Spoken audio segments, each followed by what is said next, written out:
The disbanding of an SAS squadron will not be overturned, despite 60 soldiers reportedly threatening to quit in protest. Live 2 political reporter Eliza Edwards. Eliza, this is more backlash to the Brereton Report.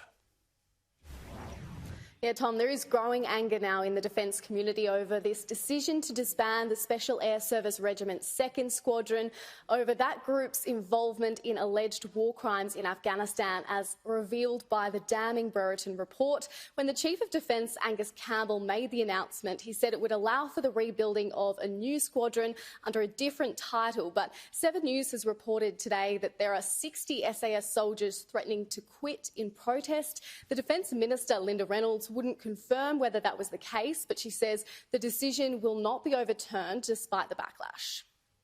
My understanding from the Chief of Defence Force is that that will proceed for the reasons that the Chief of Army and the Chief of Defence Force has said, and given the gravity of the circumstances that have led to that, I fully support that.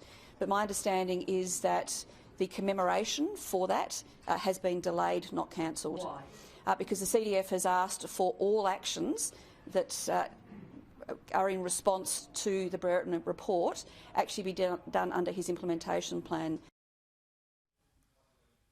Tom, Labor supports the implementation of the Brereton Report, including disbanding that 2nd Squadron, but the Shadow Defence Minister, Richard Marles, says he acknowledges there is anger over these collective punishments, which we have also seen with the backlash in response to the possible decision to strip the meritorious unit citation from thousands of soldiers, although the Chief of Defence has walked back that proposal. Richard Marles says these issues clearly need to be handled with sensitivity.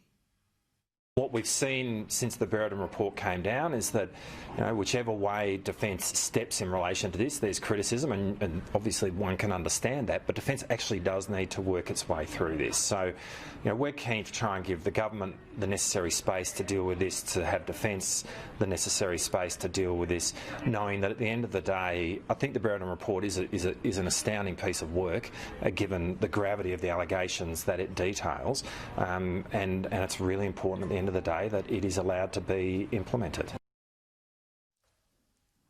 Tom, there was due to be a commemoration parade here in Canberra tomorrow to mark the end of that disbanded 2nd Squadron, but Defence has confirmed that's been put off until the implementation plan for the Brereton Report has been fully developed.